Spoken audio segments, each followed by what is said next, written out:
Hey everyone, I am Aerobliss and this video would be an unusual one. You may know me for making weird and bad gaming devlogs. If you have, looking at the views, I'm struggling. Maybe a bad idea to start a channel at first place. And speaking of bad ideas, I'm also making a 2D endless runner game, which in today's time is a bit of a dumb move. And let's talk about why making endless runner nowadays is a bad idea.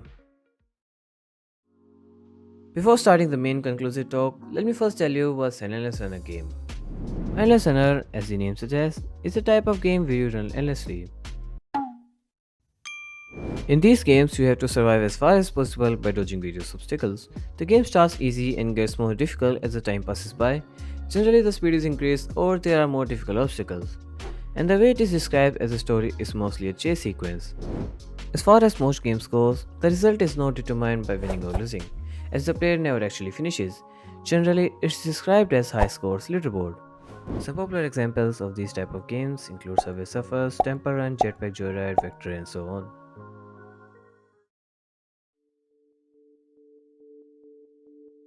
There was a time when these endless runner games were very big. There were lots of these games coming from here and there. Yeah, there was also this time when almost everyone tried to rip off Subway Surfers. People really loved to play these games, but why was that so? Why were these simple 4 move games so popular? What made them so addictive? So, let me tell you why I think these games must have been huge. The first reason I would say is the platform it was on. Introduction of things such as Android and dedicated app stores were a major step in mobile gaming industry, and the endless runner games are perfect for a touch smartphone game. Earlier, the mobile phones were only used for communication purposes, but as the technology is evolving, it's slowly taking other devices' jobs from them. And we can all agree that the smartphones are more accessible than any desktop or console. In today's time, there are more phones than the other gaming devices. Also, mobile phone is portable. Yeah, I think so. So yes, even if you're outside, you can just took out your phone and play some Endless Runner. So this accessibility makes the Endless Runner games so easily playable.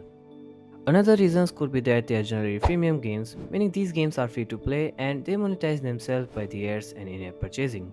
Also, they are small in size, so people tend to download small games more from the app stores. And listeners are easy to learn in the start, and as the game progresses, they keep getting more difficult to the point that even the most insane reaction time would not be sufficient to keep on. So they also gives players some challenge.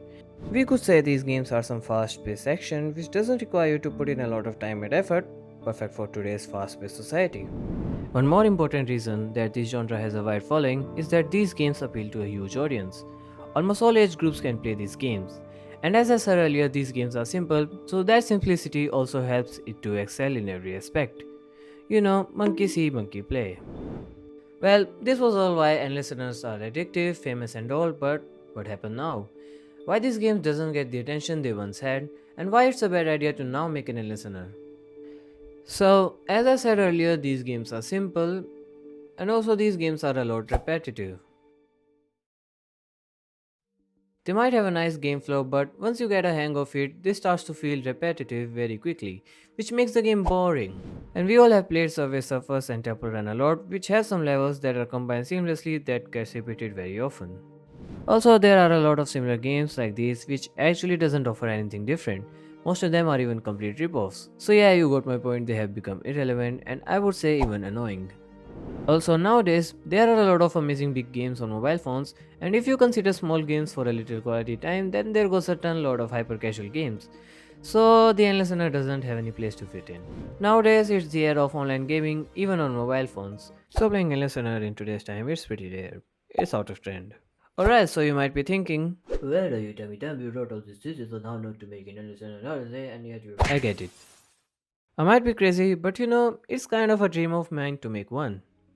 But yeah, I just explained that how these games are very less likely to not succeed. But here's what I think.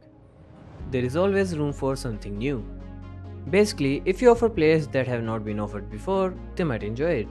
Even in the LS and genre, there could be some things that we can introduce like games such as Vector and Spider-Man Limited, which managed to introduce some cool parkour mechanics and some story elements.